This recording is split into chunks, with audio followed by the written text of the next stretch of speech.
So embroidery thread can be really tricky to get through the eye of your needle when you're threading your needle because it's made up of a lot of small pieces of yarn that are all twisted together. So sometimes if you're trying to get it through your needle, you'll just get a couple of strands through and not all of the strands. So this is what I do. I make sure that all the threads are bunched together, and I cut a little rectangle piece of paper, just like this. And I want to make sure that before it's folded up, that it fits through the eye of the needle, which it does. So this is going to be very easy for me to create a little hot dog and stick this through. So I'm going to fold my rectangle in half and have a little end of my thread sticking out. Then I'm going to send this little rectangle through my needle, and voila, just let it drop and we have threaded our needle. Pretty easy with that little rectangle trick. And this can be any piece of paper, a post-it note or a little scrap piece, as long as it fits through the eye of your needle. Next, I'm going to show you how I learned to tie a knot in the end. So this is a single strand, and I'll do a double strand to show you.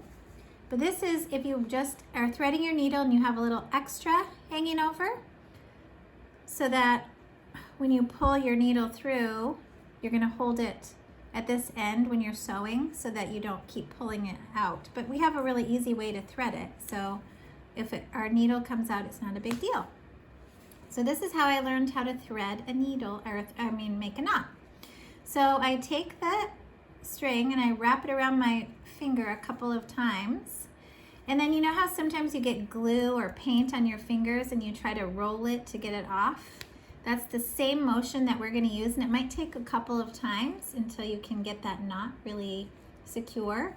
So you're going to roll it off, and then you're going to take this, your middle finger and your thumb, and you're going to pull down.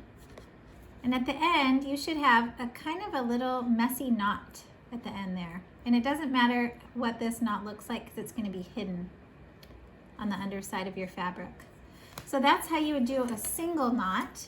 Now what if you wanted to make your yarn thicker when you were sewing?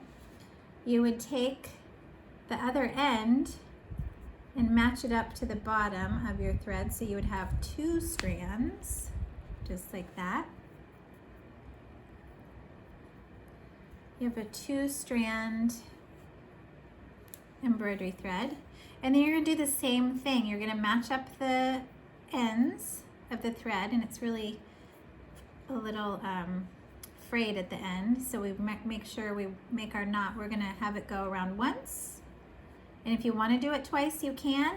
But the same motion where you're trying to get some glue, dried glue off the end of your finger.